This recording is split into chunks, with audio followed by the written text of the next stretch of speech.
welcome to SportsBiz Radio. We're broadcasting live here at WNHU. This is a pathetic plug, but I like doing it. Thanks for having me, Rob. Appreciate it. Absolutely. So you are a sports betting advocate. I'm just going to read right off of your LinkedIn right now. So Sounds sports great. betting advocate, you're a consultant, speaker, and connector, and providing content services in this industry for 15 plus years. So that's the sports betting industry. You are a content provider and a content aggregator and broker. Is that? All of the above. Creator, broker, everything you can think of in the content space. Yes. The first time we ever talked, I was just so blown away by that there was actually a business in what you were doing. I'm not surprised anymore, but at the same time, I was like, it just makes total sense.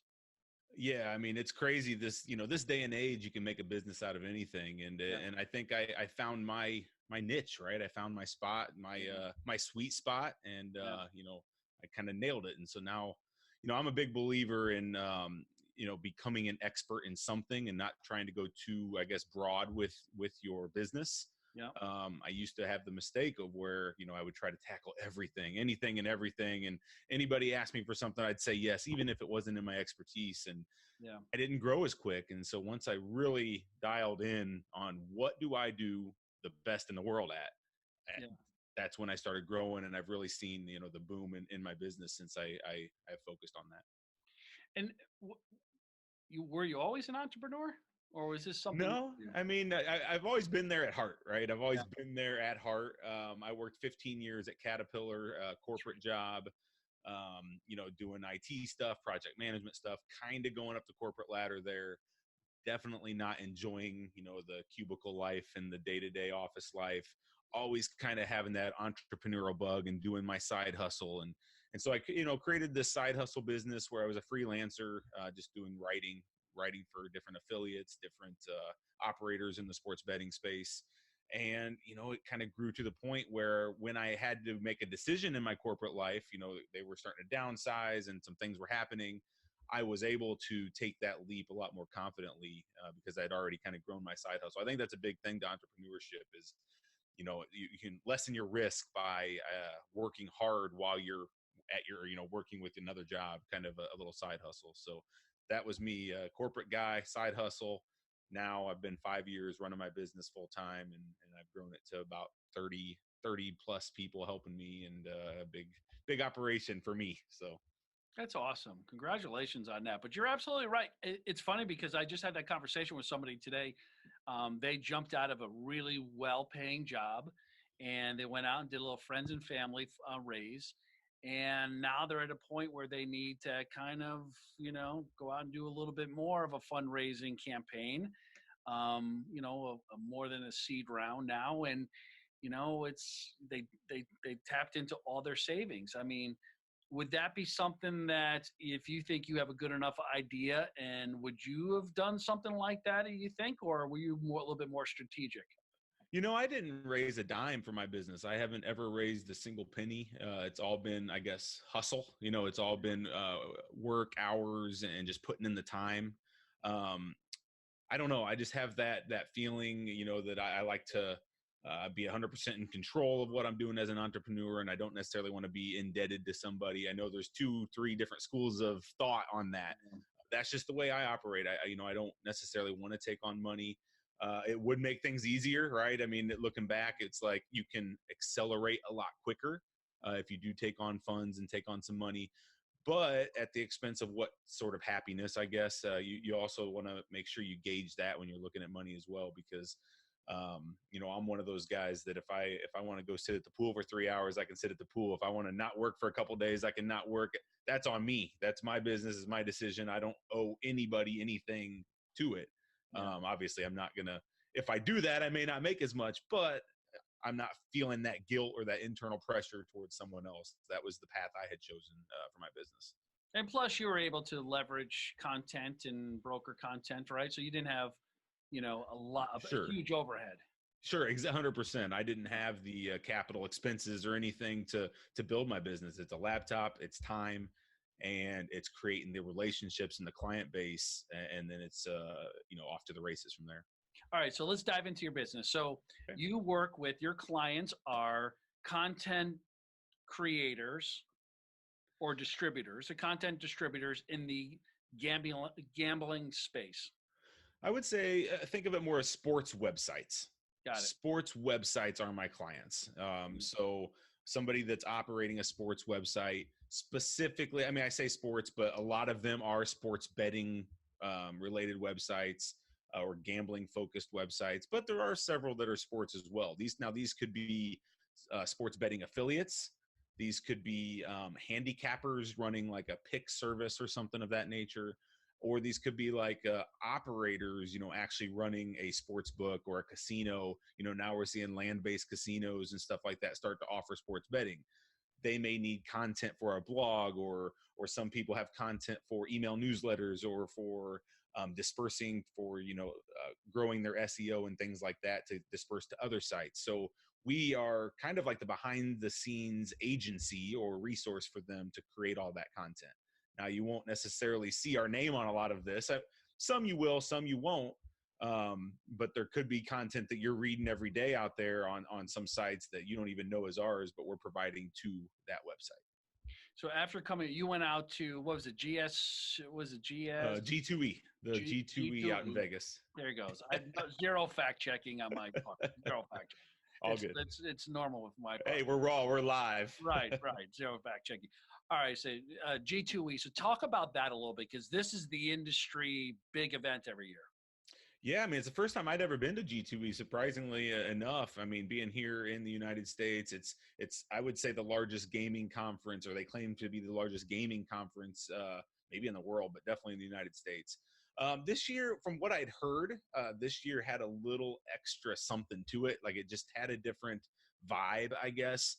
It sounds like it's kind of went through maybe a little stale over the last few years. It's a very casino, land-based casino feel to it.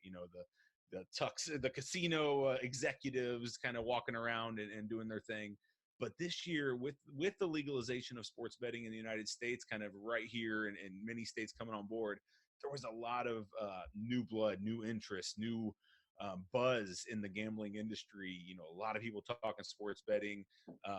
Chris Christie, the former governor of New Jersey, gave one of the first keynotes and really got people excited and talked about that. So I loved it. I really enjoyed it. I had a lot of productive meetings, and I just love talking about this stuff. So really, being in this space back 10 years ago, I would have never thought to talk about what I do, because let's just face it, sports betting and gambling was kind of like a no, or at least we're not going to talk about it, right? If we do it, we're not going to talk about it. Right. Now everybody seems to want to talk about it, and I couldn't be happier, because I'll talk about it all day long. And so, now that it's a little out in the air, and that's what that was about, meeting with people, talking about the industry, seeing if they need content, of course, and going from there. But so people are a lot awesome. more confident about the business and where it's going, because now it's just the software, and it's just popping up everywhere. These startups in the industry. Yeah, for sure. People are definitely jumping on board, and you're seeing, one of the big things you're seeing is these companies from, the UK or over in Europe that are trying to break into the United States, because they've done it. They've done it successfully over there in Europe, and they feel like they have a heads up on all the United States-based companies, and they probably do, rightfully so. They probably do have a heads up, so they're trying to break in and get that business. But I found that fascinating, that the majority of people or companies over here that I talk to are not from the United States right now. That's just been fascinating, but they definitely have been there, done that. And so that's why they're trying to break in here quickly. So how do people, before we go too far, how do people get a hold of you? How do they find you if they're in that space and they want to collaborate? Sure. Yeah. I mean, if you're looking for content, so it's Knupp, K-N-U-P. I know we say Knupp and Knupp, but K-N-U-P Solutions. So, I mean, you can find me at KNUP. That's kind of my handle, Knupp, but KnuppSolutions.com. KnuppSports.com is kind of my hobby site where I just post a lot of fun stuff. And then, of course, finding me on Ryan Knuppel out at LinkedIn. I'm doing a lot of interacting out there with people in this industry. So I'd love to talk to you out there. But we're active on a lot of different channels. So those would be the biggest three: business on Knupp Solutions, or contact me on LinkedIn. Where's the business headed for you? Yeah, business is headed. I mean, I'm just going to continue to grow content. I think you're going to see that we dive in. So currently we do all, written content, typing, all that type of stuff. I think you're going to see us jump into the video space and start offering our clients, video content. We all know that's the future. That's where people are headed. Awesome. I would like for my company to get there. I'm not there right now, but that's a 2020 goal for me. Yeah. So I'm being very public about that, because I think when you're public about a goal, that kind of puts a little accountability on you. So I'm going to do it. I've been talking about it for years, but now I'm going to do it. So that's one area. Go meet with the Full Sail University guys. Exactly. Right down the road. I haven't been over there yet, but there's a lot of talent there. Yeah, a lot of talent, and probably projects they could work on to help you. Yeah, for sure. But then just a lot of more of the same. I mean, working with new clients, there's a lot of websites, a lot of people, as we've talked about, that are interested in this space. So I want to help them start. I think I've also found myself involved in a lot of consulting and just helping people get off the ground with their project. And even if that's not paid consulting or anything of that sort, I love helping people. I love getting them started. I probably do it to a fault. It's just, I love doing that. And so helping people get their site going. And I think that kind of stuff always comes back around in the end. Always. So that's Always. Just my belief. So if you're out there and you're looking to get something going in the sports betting space, definitely reach out. Yeah. So you gave me your information. What is it? What advice? I always end with this question. Well, you're supposed to. I do. At least I try to. What advice would you give to your 20-year-old self if you had to do it right now? When Ryan was back there in the cornfields, know.